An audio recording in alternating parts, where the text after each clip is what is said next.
You're going nowhere at the moment. Okay, you're detained until I confirm your name and address. Under what section am I detained? I'm going to confirm that shortly, okay? Just to, I'm after your name and address. No, what provision? Like I've explained. What provision? What section of what? Under the counter-terrorism law. Which section? I'm obliged to ask for your name and address. Yeah, but which section? Which section? Yeah, I need to know for my personal records, because I keep personal records. That's fine. I'll refer to my pocket notebook and I'll give you a full legislation here. Right off the bat, we see a classic issue with the stop and account procedure. The officer engages the auditor because he was observing people near a fence line. While an officer can ask questions, the auditor is under no legal obligation to answer them unless under arrest or detained under specific legislation. The officer immediately invokes counter-terrorism as a reason to demand a name and address. This is a massive leap. Under Section 43 of the Terrorism Act 2000, an officer must have reasonable suspicion that the person is a terrorist to stop and search them. Simply standing on a publicly accessible road or car park and filming does not meet the legal threshold for reasonable suspicion. The officer also mentions private property. Remember, trespass is a civil matter in the UK, not a criminal one, unless it becomes aggravated trespass. The police are stepping into a civil dispute here without lawful authority to demand details. I'm not filming them people at all. I've just stood watching you. No, I was changing the battery. Right, okay. Well, I'm not going to dispute that, but you were stood by a fence line observing people. Have you got a ticket for the match? For your own sake, in future, if you have press as well, because it's quite a common question for press that we would ask. You're just using every trick in the book. You want to do this, don't you? Come on, go and do it. Your name and address. Go on, do it. Come on. I don't want to search you. I'm asking for your name and address. Why do you want my name and address? Like I've said. Under what provision do you want my address? Just make it clear to me. Current counter-terrorism threats. Yep. You've been with this group of people all day. You're now on private property. Yep. You've disputed the fact that you're filming on private property. This is a massive football fixture. 54,000 people are going to be present. You've not got a ticket. You're on private land. A camera isn't a device to terrorist purposes. And you're acting suspiciously. I'm not. You're just using every trick in the book. You know what you're doing. I know what you're doing. It's cool. I'm not going any further. I'll give you my ground. This is painful to watch. The auditor asks a simple fundamental question. What specific provision are you using? The officer cannot answer immediately and pulls out his phone to check the PNLD, Police National Legal Database.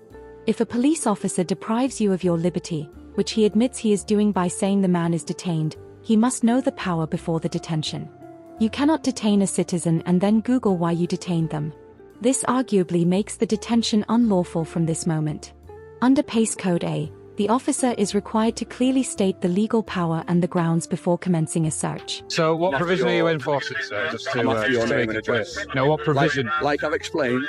What provision? What section of what? Under the counter-terrorism law. Which section? I'm obliged to ask for your name and address. Yeah, but which section? Which section? Yeah, I need to know for my personal records, because I keep personal records. That's fine. I'll refer to my pocket notebook and I'll give you a full legislation here. But whilst we're doing that, you give me your name and address. But you've got access to PNLD. You can find a section. You find a section, I'll comply with you. That's fine. Have you got permission off the club to be here? I haven't been asked by the landowner to leave, but not at the moment you haven't. But obviously this is a football fixture and we're on behalf of the club. If you want to do the thing, I'll comply with you. I'm going in a minute anyway, dude. You're going nowhere at the moment.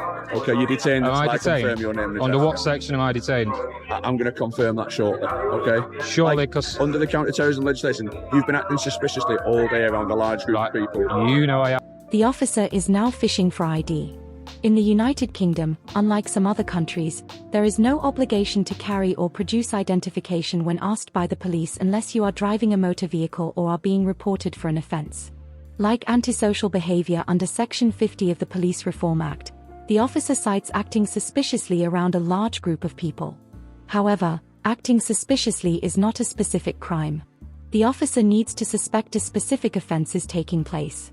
The auditor correctly identifies that the officer is using the Terrorism Act as a catch-all tool to force identification, which is a misuse of power known as phishing. Because you don't like me being here. I've got body-worn footage of you all day have I. In the city centre. So have I. Which concerns me slightly. Why does it concern? Because I'm lawfully obliged to take my video capture. You've said you press, you've got no press badge. What do you want, my name and address, yeah? You're lovely, yeah. Driving licence, any ID. Just to... And can you confirm which press agency you're working for, or are you freelance? Just to... which section am I providing these to you? I will give you the section like I've said. At the minute, I'm detained without a section, I'm just detained. Yes, you are, yeah. Are you sure? Yes, I am sure. What's your calling number for me? There's my calling number. 18241. Cheers, bro. There you go. Much. I appreciate that. No worries. In 20 years of policing, mate.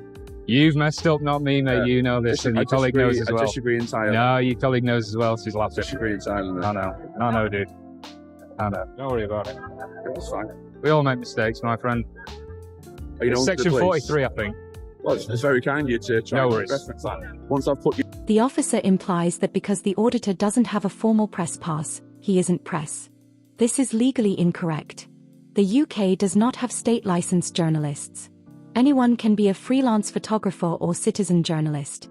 Commendation to the officer for remaining relatively calm despite the auditor's sarcasm, but the officer taking a photo of the auditor on his personal or work mobile device is contentious.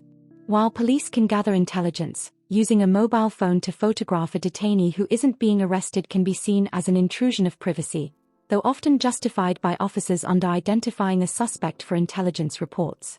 Are you registered at this address? Because it's an offence not to have the correct address on your driving licence. Are you registered at that address? It's an offence to drive with it, but... it's an offence to have the wrong address on your driving licence. What do you mean, registered at the address? Basically, do you live at that address? Yeah, sometimes.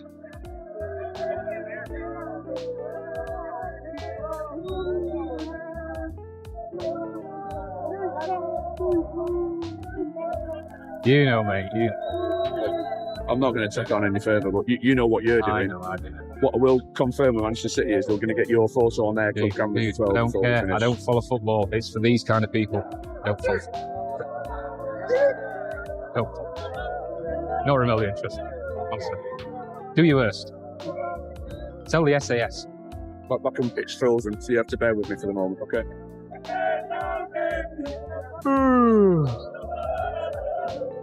So the officer admits that he hasn't given his 4 grounds. This is a critical failure. A detention must be necessary, proportionate, and lawful. If the grounds haven't been established, the detention is technically invalid. We are now several minutes into a detention where the officer is still scrolling on his phone to justify his actions. Pace Code A is clear. The detention should be as short as possible. Detaining a citizen while you read a manual on how to do your job is generally considered an unreasonable duration for a stop and search. The moment. You've referenced that. I've not given you my full grounds, but what I have told you is I've got enough grounds currently, based on your actions today and the evidence on my body-worn video, to suggest you're up to no good. To suggest I'm up to no good? If you've provided the fact that you're filming for a company and you've got permission I'm not filming to for be a here, company. You said you remember the press. I'm freelance press. Anyone could be press. You can be press. Yes, if you have a badge and ID. No. You can consider yourself press. You can take photos. Freelance. I've spoken to many freelance press officers before, and they all have ID. We're not required to carry identification in the UK. We are not required to carry any ID in the UK, whether we are a banker, a press photographer, or a footballer. You don't need to carry any ID. I promise you, sir. I'm still frozen. No worries. So we're still here. Okay. Still detained indefinitely. Oh, with no section. Details. You can write it down. No problem.